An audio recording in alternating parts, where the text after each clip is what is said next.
In the annals of human history, there are tales that defy logic, stories so peculiar that they seem born not of reality, but of some fevered imagination.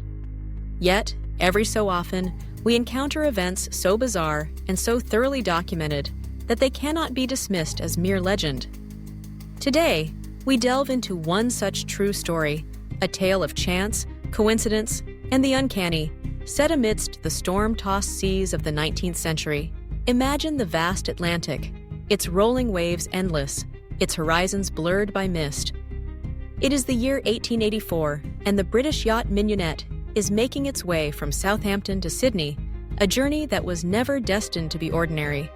Her crew numbers only 4, the experienced captain Tom Dudley, the able seaman Edwin Stevens, the mate Edwin Brooks, and a young cabin boy named Richard Parker, just 17 years old.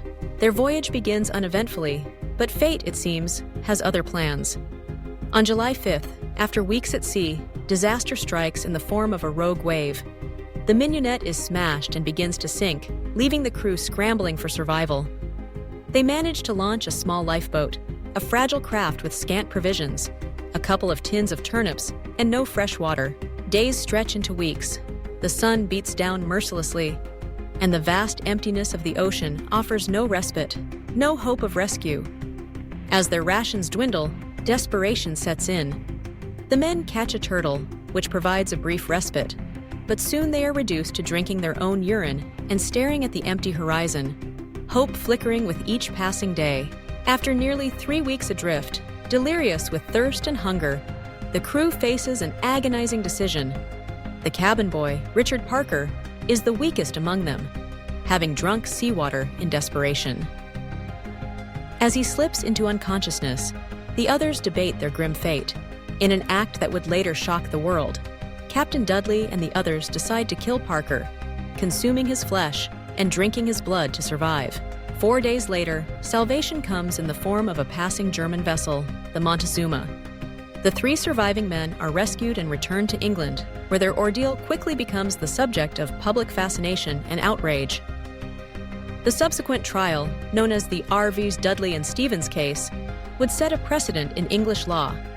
Necessity is no defense to a charge of murder, but what makes this story even stranger is the shadow of coincidence that hangs over it, a detail so uncanny that it borders on the supernatural. Nearly half a century before the sinking of the Mignonette, the American writer Edgar Allen Poe penned a novel entitled The Narrative of Arthur Gordon Pym of Nantucket. In Poe's eerie tale, a group of shipwrecked sailors, adrift and desperate, draw lots to decide who among them will be sacrificed for the others to survive. The unlucky victim in Poe's novel? A character named Richard Parker. Yes, the very same name as the real-life cabin boy who would one day meet the same grisly fate. The parallel is so precise, so inexplicable, that it has puzzled scholars, writers, and historians ever since. How could Poe, writing in 1838, conjure a scenario so eerily prophetic, down to the very name of the doomed boy? Was it a coincidence, a trick of fate, or something stranger still? As the details of the Mignonette case became public, the world was gripped by the chilling symmetry between fiction and reality. Newspapers of the time marveled at the singular coincidence, and the name Richard Parker became forever entwined with tales of shipwreck, survival, and the unfathomable mysteries of the sea. But the story does not end there. The strange case of Richard Parker continued to echo through history, surfacing again and again in maritime lore. In 1846, a ship called the Francis Spaight sank off the coast of Ireland. Among the victims was a Richard Parker. In 1864, the shipwreck of the RMS Richard Parker occurred, with all hands lost. The name, it seems, carried with it a peculiar curse, a thread of misfortune woven into the fabric of nautical legend. What are we to make of such coincidences? Are they mere accidents, the random convergence of names and events, or do they hint at deeper currents beneath the surface of reality? Some suggest that stories, once told, have a way of shaping the world, that the act of naming calls forth echoes in the fabric of fate. Others see only the blind mechanics of chance, the law of large numbers playing out against the backdrop of an indifferent universe. Yet for those who lived through the ordeal of the mignonette, the reality was all too concrete. The trial of Dudley and Stevens became a landmark in legal history, forcing society to confront the darkest corners of human nature. The judgment handed down by Lord Coleridge resounded with moral certainty. No man, no matter how desperate, may take the life of another to save his own. And still, the sea keeps its secrets.